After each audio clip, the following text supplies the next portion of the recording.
Good evening. Good evening. Good evening. Good evening.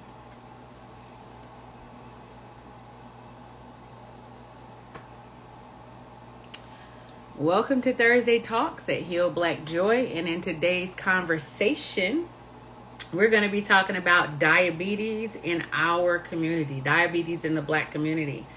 Hi, I'm Lola Troy, the host and curator of Heal Black Joy, the learning platform for our community to heal our Black joy with tangible and attainable programs for the mind, body, soul, relationships, and business. And tonight, our guest is Miss Leslie Tarleton. She's a hairstylist and owner of Brown Girls Embrace, a self-love community for women to gain self-confidence, self-love, and women supporting other women. Her life in having anxiety and type 1 diabetes inspired her to create Brown Girls Embrace with the mission to focus on self-love through hair care and other self-care products, mental health, and managing type 1 diabetes. So let me see if I can get her in here. And welcome all of our Heal Black Joy tribe. Welcome, welcome, welcome, you guys. Hello. Hi, lady. How are you? Good. How are you? I am doing so good. So That's good. it's so good to have you on. Same here. I know, right? So the theme we ended last month with an ode to Black men, and it was such it was a celebration of Black men. It was a celebration of our guys, and it was so wonderful. Like, I got so much feedback on it, so I wanted to keep the ball rolling in the theme of celebrating our Blackness and our healing and our joy. One thing that we got to talk about is our health. So the month of December is dedicated to health, whether that be holistic health care, finding your joy in exercise, talking about the things, the issues that plague us in our community. And one of the many things that plagues our community with the diagnosis of diabetes. Mm-hmm. That is one of the very things that plagues our community. It's a huge issue. It's a huge problem in our community specifically. And I'm so glad to be having this conversation with you. One, because you're very passionate about it, and also because you live this journey, Yes. right? I So do. talk to me, Miss Leslie, about your journey having type 1 diabetes. How did you find out? What was going on in your life that, brought this particular disease on? Well, unfortunately, my father committed suicide when I was 9 years old. I was a daddy's girl. And when that happened, I didn't talk much because I didn't understand what was going on at such a young age. Right. So I became kind of numb and like I didn't talk about it. So 6 months later, I remember I was hanging out with some of my cousins and I kept going to the bathroom. Like, they took me to this basketball game and I kept urinating. And my cousin was like, she drinks her whole, the whole cup of soda she has. And then she's off to the bathroom and she's thirsty again. So I was always dehydrated. So finally, my mom took me to the doctors and I was diagnosed with juvenile type 1 diabetes.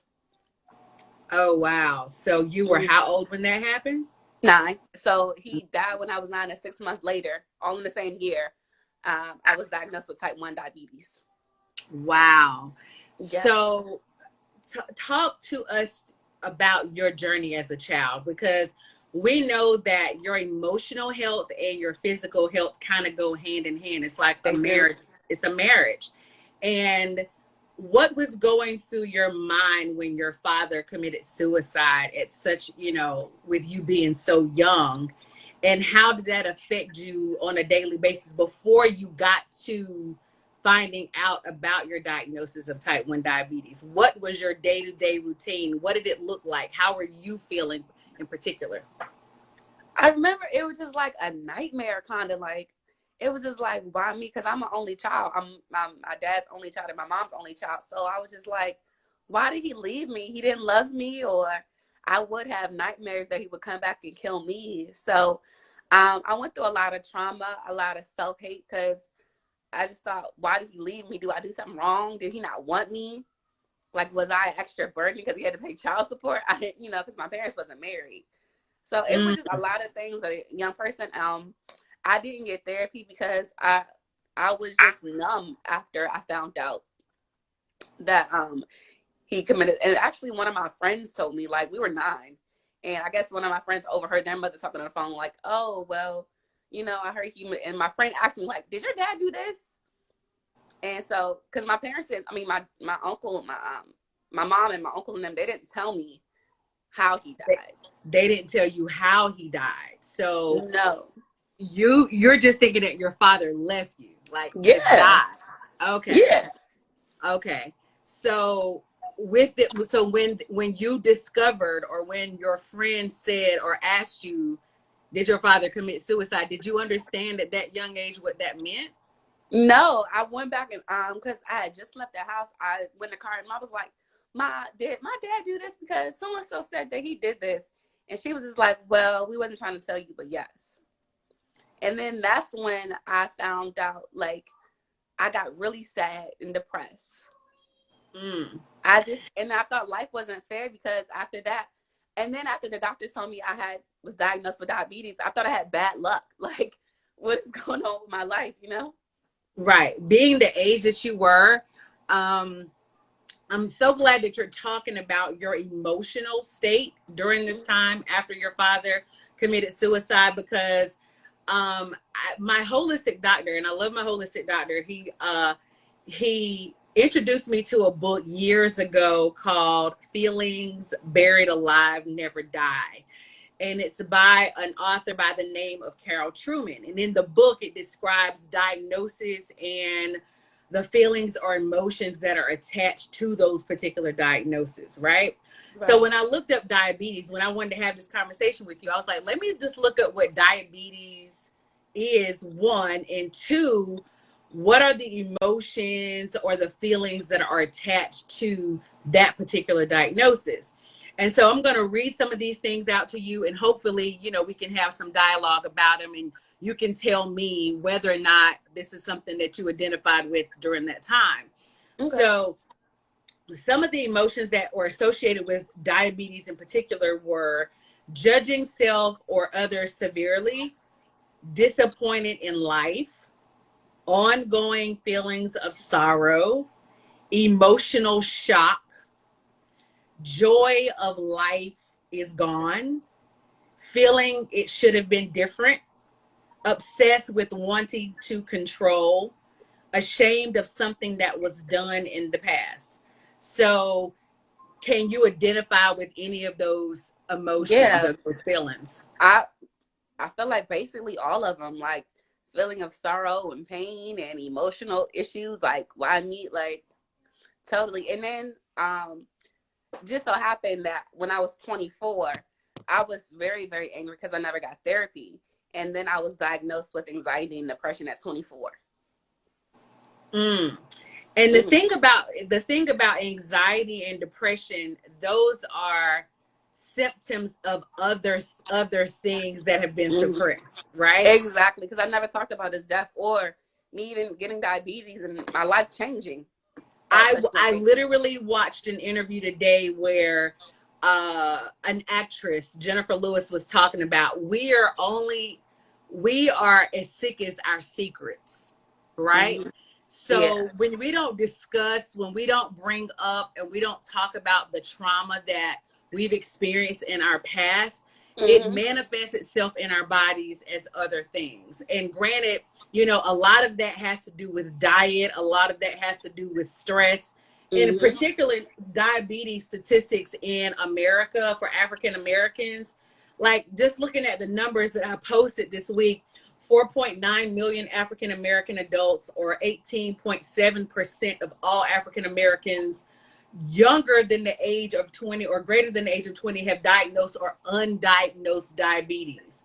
The risk of diabetes is 77% higher among African Americans than among non-Hispanic white Americans. African American men were 2.2 times more likely to start treatment for end stage renal disease related to diabetes that non-Hispanic white men experience.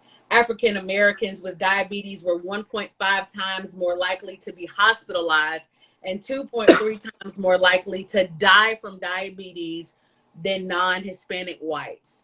African Americans are almost 50% more likely to develop diabetic retinopathy than non-Hispanic whites. And when I was looking at that, that came from the American Diabetic Association. And when I was looking at those statistics, what stuck out to me was not only the African American men, like just doing that series last month on men, talking to them about grief, talking to them about mental health. A lot of times, Black men don't talk about their pain, they don't talk about their grief, they don't talk about what's going on with them. And because of that stress, because of that grief, because of that depression, it will literally manifest itself in the body as high blood pressure, right? And if you know anything with the if you know anything with the correlation of high blood pressure, diabetes, and heart disease, they're all like cousins to one another, because doctors will put you on blood pressure medicine, and what it does is it'll blow your kidneys out, right? Woo. And once it blows the kidneys, my holistic doctor explained it to me. Once it blows your kidneys, then everything else is just like a trickle effect. It'll start affecting your heart. It'll start affecting, how you produce insulin or how you don't produce insulin. So talk to me about your journey as an adult, finding out that you had, anxiety and depression. And then how did that play out in you dealing with your diabetes? So I'm so happy, and I would recommend anybody to start therapy if you need to go. Like, you need to talk to somebody. It was kind of like a relief. Like, it was like a weight lifted off my shoulder after I started therapy. I've been in therapy for 5 years. I'll be 32 on the 15th. And I've been in therapy since I was 24. And I promise it feels like a ton of bricks was off my shoulders. Like, I finally knew what I needed to work on to get better. And that was being more organized, meal prepping, working out. Like, when we go to the doctors and our nutritionists, they tell us what we need to do. But there's those constant reminders to make sure, like, no, you need to have a day where you're taking care of everything you need to take care of. You need to meal prep for the week. You need to, plan up your schedule for the week where you can exercise. So just being better organized. And that's why I talk so much about self-care and self-love, is because if you don't take care of yourself, you can't take care of nobody else. And if you don't love yourself, then who will? So you need to have time for yourself. A lot of people are mothers and wives and CEOs and owners, but are they taking that time to take care of themselves? Because I wasn't. I was taking care of the world, and I wasn't doing nothing for myself, and I was slowly dying. My A1C was high because I didn't value myself enough. So that's what I try to teach to people. Absolutely. So can you talk to me about type 1 diabetes versus type 2 diabetes? I know you're dealing with type 1 diabetes. What is specific to type 1 diabetes when it comes to African Americans? Like, what is that journey like? Well, type 1, usually your pancreas doesn't produce insulin and you have to inject it back into your body. And it's hereditary. Mine was hereditary because my grandmother had it. So it was hereditary for me. Type 2, it could be based on your health, whether you're overweight or high blood pressure or something around that, that area. But juvenile is, babies can be born with type 1 diabetes because this is hereditary. Or now it's not even hereditary. I'm part of the T1D community, type 1 community. And some people are getting type 1 at age 24. So it's not called juvenile anymore. It is called type 1, and you can get it at any age. And when you say hereditary, what that sticks out to me and what's alarming about hereditary is if you go back into your DNA, what's hereditary is our trauma. Okay. What's hereditary is our trauma, which, because people say, oh, my mother had cancer and cancer runs in my family. Yes, it is definitely about what you model as your behavior, whether your family ate properly or ate a certain type of way, and then you develop those same habits, and so you eat a certain type of way. But it's Right. based off of the stress levels that your family went through. It's based off of the type of food that you eat and how Mm-hmm. you prepared it, and it's also based around your surroundings. Like, what is your environment like while you're at home? Like, as a Mm-hmm. child growing up in a single parent household because your father committed suicide, Mm-hmm. so you were dealing with trauma that you did notice that 6 months later you were then diagnosed with type Yeah, 1 diabetes. the doctors did say that because of I didn't talk about it. That's what brought on the diabetes. It was the trauma. They said I would have got it earlier. I mean, I would have got it as an adult, but since that trauma happened, that's why it happened so quickly, and I It suppressed it. accelerated it. Yeah. It Uh-huh. accelerated it. Drop down in the comments. I see there are a few people on. I see someone that said they're Black diabetic girl.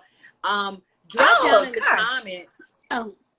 if you are dealing with, or someone who has type 1 or type 2 diabetes, and if Mm-hmm. you know their journey and what their journey looks like. I would love to understand and talk to, and get some feedback on that, because I think that your emotional health and your physical health go hand in hand, and I think that's For what, sure.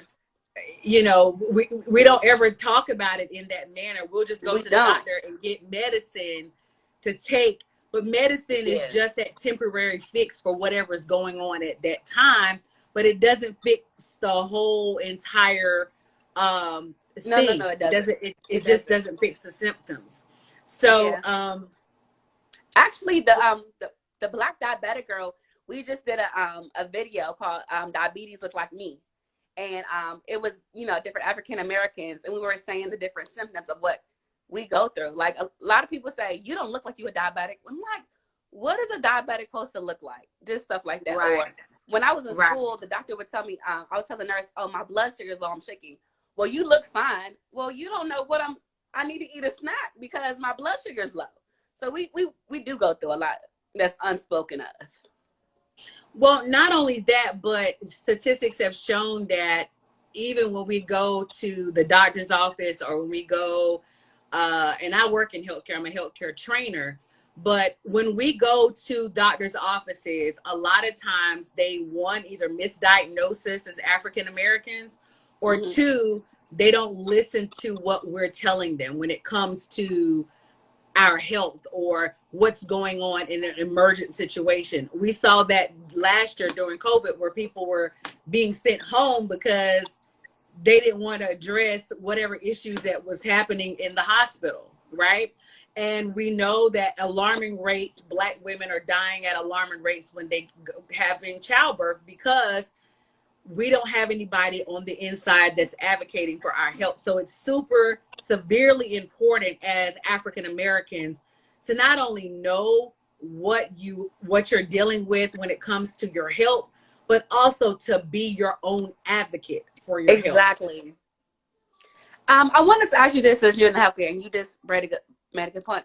Why don't they listen to us when we tell them X, Y, and Z is wrong? Or Because they weren't taught to listen to us. It's about having the diversity training to understand. It's just like even in corporate America, they don't listen to us in corporate America either. So it's not just the patients, it's the people that actually work there that mm-hmm. they don't listen to us either. So it's just a way of them not understanding us as a people. Right. And that's why it's super important to have these dialogues and to have these conversations about what is plaguing our community and how we can advocate for each other when it comes to the different disparities that we deal with. Yeah. So I know that you talk about your journey as being type 1 diabetic, but how does that correlate with your day-to-day thought process and your mental health? when it comes to you dealing with anxiety as well as dealing with depression? Okay, let me give you this example that happened just last night. So I'm trying to lose weight. I'm in boot camp and everything like that. But if I don't eat the right balanced meal of like carbohydrates, protein, and vegetables, my blood sugar can fluctuate. So a lot of times this happens. My blood sugar will be low at 3 o'clock in the morning, and I'm halfway asleep, but I have to wake myself up to go get something to bring my sugar up high. And I could remember I went to go get some cookies, and I'm chewing the cookie while I'm sleeping, and I'm saying, I really hate having diabetes. Like, I'm chewing, but I'm asleep though, because it's not a good feeling to be disturbed from your rest. But you have to get up because diabetes wakes you up. Or when you're driving, and I have my nieces and nephews in the car, and I'm shaking, and my blood sugar's low, I'm worried about, oh my gosh, I gotta pull over so I won't crash. Like, it's just different stuff that you have to worry about. And losing weight for me is hard because I'm always trying to find the right thing to eat. Not losing my temper when my blood sugar is low because people don't understand that I'm irritated and I need something to eat, but you keep talking to me and my body feels like I told somebody, it feels like an earthquake that I'm having by myself because my body is shaking. And after that, I'm exhausted because my body just went through trauma of a low blood sugar. And that's hard because people don't see the outside, what it looks like inside, what I'm going through. They look, oh, you fine. You good. Why you being so dramatic? And I'm like, I'm not being dramatic. I'm really going through something. But not Right. everybody understands. So people don't really understand what you're going through internally or mentally, and they think No. just because on the outside you look a certain way, they're assuming that you're okay, but really you're not okay. And then with that frustration, that brings your anxiety on, or that accelerates your depression. So talk to us about Brown Girls Embrace. What is Brown Girls Embrace? How did you come up with that? How did that get started? What was your passion when it came to Brown Girls Embrace? Well, Brown Girls Embrace was inspired by me, my life story, because I hated that I had diabetes. I hated that I had anxiety. I hated my complexion. I hated a lot of things about myself. But it wasn't until I got older and I saw that a lot of girls, young girls, were insecure just how I was. So I wanted to create a support group where we're here for each other. If you're going through a difficult situation, we're going to overcome the situation together. We can't get rid of it, but we can deal with it together better. Right. So that was what Brown Girls Embrace is about. And I feel like I get people come at me really hard because I guess I could be aggressive, and people don't really understand what I'm going through. So I always wanted to be like, I want to be that support group that I didn't have. So that's what Brown Girls Embrace is all about. Mm-hmm. So, what is the age range for Brown Girls Embrace? Like, is it teenagers? Is it young adults? Young How adults. It's young young adults? adults. It I welcome all, but a lot of people that respond to me are like younger. They're in the early 20s, into like 35. I mean 36, 40. A lot of people, send me messages saying, I love your encouraging words or whatever, because I just tell people what's on my mind and my heart.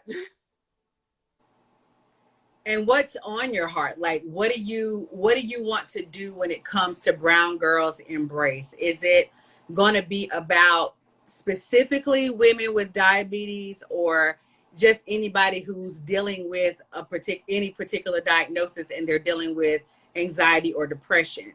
What exactly are you trying to target? Who are the people that you're trying to target? Well, I wanted to target more so people who were just dealing with any type of health. Like, in the African American community, we all deal with something. But I Right, do right. tend to attract more type 1 diabetes people, and people who have anxiety and depression like I do. Anxiety is a killer. Like, it can drive you crazy if you let it. So I just want Well, to create a safe haven. anxiety is typically you worrying about your future, and depression is you ruminating the thoughts of your past. Like, you're Yes. trying to replay your past over and over and over again, and you get sad about it because of whatever it was that you didn't do right during the past.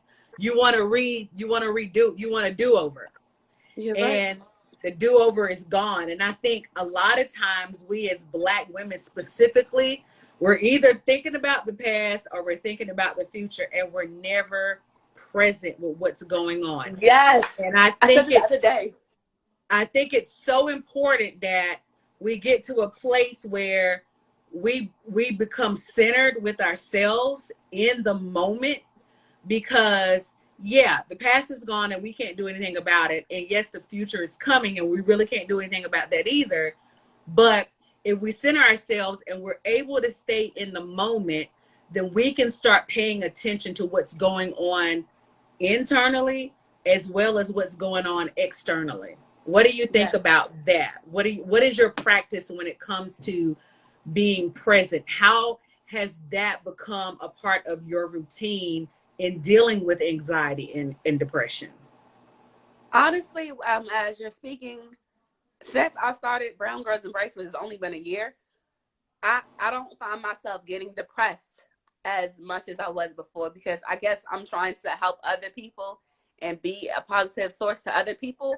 I do have my anxiety, mind you, but I don't get depressed, and I'm learning to be happy and grateful and live in the moment, you know? COVID-19 was a blessing in disguise because I got to sit down and reevaluate myself and count my blessings. You know, I am grateful for social media when we're now connecting with other people. And I now get to connect with young girls who are type 1 diabetics like me, or who have anxiety, and we can share tips and look and see how they deal with their day. So I'm living in the moment. I'm learning how to be grateful and appreciative of stuff, and not to be negative, and look at the glass as half full instead of half empty. Right. So if you were talking to another type 1 diabetic, right? Mm-hmm. A young girl who's gone through some trauma, Mm-hmm. what would you say to her to encourage her in her journey? I would tell her that she can live a long, healthy life for as long as she wants to live, as long as you eat right and exercise and have the right mindset. Don't say, woe is me, because it happens. It's a part of imperfection. It's a part of human living. It's not your fault. You're not different. You're not, you don't have bad luck like I thought I did. But you can get through it. Just manage. Make some time for yourself to take care of those things you need. Make time for meal prep. Make time for working out, because we got to do those things to live a long, healthy life. Other Right. people, normal people, might not have to work out and eat right, but we do.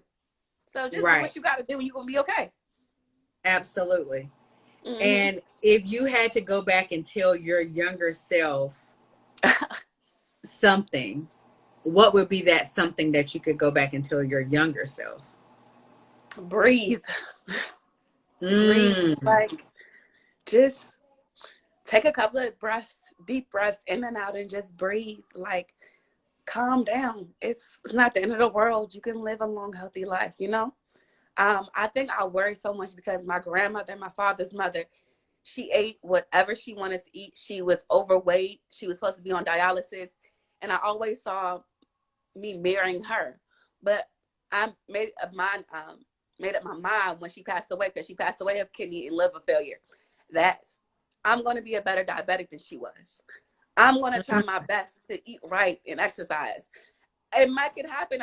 The doctors might say, Leslie, you might have to go on dialysis, but at least I know I tried my hardest, to do what I was supposed to do, given the right. circumstances I was in. It's not a lost cause. I'm still living. I still have a chance to get married and have kids and to be, the size that I want to be. I just have to work a little bit harder. Right. Right. That's important. I always say, and I've been practicing this with everybody that I interview.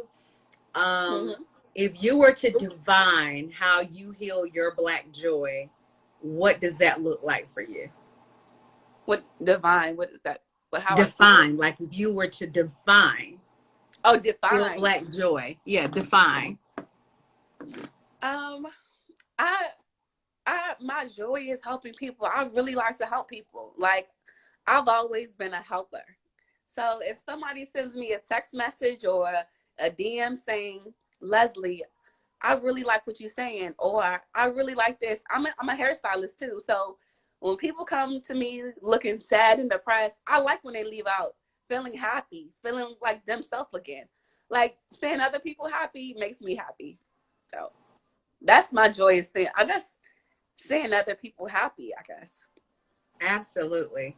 Mm-hmm. So it's been so good talking to you and trying to understand what your journey was from the time that your father committed suicide and you finding out about type 1 diabetes and your journey as a young adult, like what that looks like every single day, because you have to have mental toughness to not only deal with your journey as a type 1 diabetic, but also deal with the fact that you're having these thoughts in your mind about, you're anxious about things, or you get depressed about what your journey is, right? Right. So I'm very thankful for you sharing that journey with our Heal Black Joy tribe Well, thanks tonight. for having me. Absolutely. What are you working on? Like, what's next for you in Brown Girls Embrace?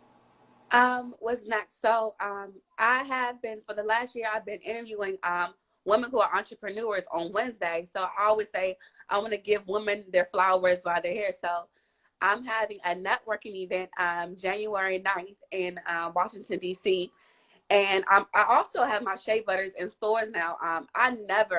The shea butters that I have, I just was doing it because I like shea butter. But it's been taken off to another level. Somebody asked me to put my product in their store. So I'm working on different stuff like that. So I'm excited and I'm learning to live in the moment, as you say. And I'm just not worrying about what am I going to do next or what happened in the past. I'm just really being appreciative of where I am now. I'm really blessed. I know there's going to be a lot of roadblocks, but I just got to keep moving forward, you know? Right. So if our Heal Black Joy tribe was trying to find you on social media, what is your social media Instagram name so that people can go and follow you and keep up with what's going on with Brown Girls Embrace if they want to be a part of it? And also just to encourage you on your journey, because I think that, we as Black women, we have this thing where a lot of times we don't encourage each other. Like, we got to Mm-hmm. start normalizing Yes. rooting for our sisters, because Mm-hmm. you The know tribe. when you win, we all win, right? So Mm-hmm. what is your Instagram name so that people can go and follow you? It's at Brown Girls Embrace, and my YouTube channel is Brown Girls Embrace. Oh, I'm Brown Girls Embrace on all platforms: Clubhouse, YouTube, Instagram. Those are the three I'm on. And Facebook. I have a Facebook group I just started too. So Brown Girls Okay, Embrace. cool. And so on Wednesdays, what time do you do your show on Wednesdays? Wednesdays is called the Queens Talk at 8 o'clock on Wednesdays. Every Wednesday? Well, I try to make it every Wednesday. I'm going to try to be more consistent. But yeah, Wednesdays at Okay. 8 o'clock. Yes. All right. Well, I really appreciate you talking to us about your journey. I want to talk about, before we get off, I Mm-hmm. want to mention I posted the ABCs of diabetes, and I thought it was really, really great information about diabetes in particular. And so the ABCs of diabetes are: A, get your A1C check. Diet, Mm-hmm. exercise, and certain medications can help to manage your A1C. Your A1C helps to prevent long-term diabetes related complications. B, know your blood pressure. Remember, I was saying at the beginning, blood pressure is definitely a part of this. If you Mm-hmm. have diabetes, you're more likely to also have high blood pressure. If left untreated, high blood pressure can impact your heart. Work with your doctor and dietitian to get your blood pressure under control. C, check your cholesterol. Diabetes may lower your good cholesterol while raising your bad cholesterol. Knowing your HDL, LDL, and triglyceride levels is a must. Work with your doctor to know and understand those levels.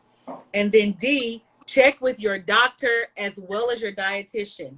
Diabetes is affecting our community at alarming rates.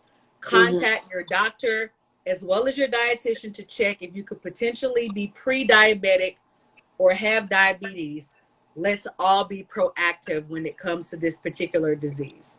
Yes, and take it serious. Oh, before we go, we talked about the Black men.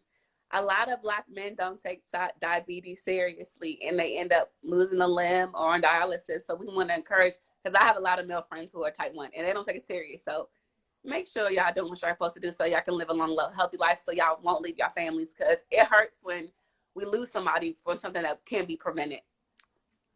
Absolutely. I think that is very important.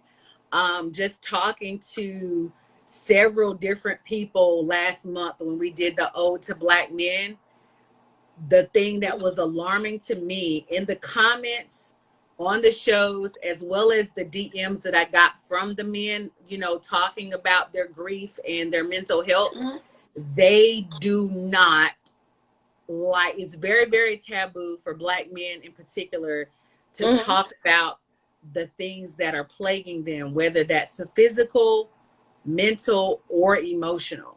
So I encourage all our Heal Black Joy tribe men to please not only make sure that you're getting your checkups done, but also make sure that you're talking to a healthcare professional about what you're dealing with physically, emotionally, as well as mentally. Yes. Yes. Do you have any last words for us, Leslie? Nope. Black Diabetic Girl says also educate yourself on different types. Yes, we do want to educate. Absolutely. There are different types of diabetics. Someone said I'm borderline diabetic and it's so hard to try to eat right. Yeah, we all have that. We are all dealing with that particular struggle, and we just have to, we got to prioritize our health.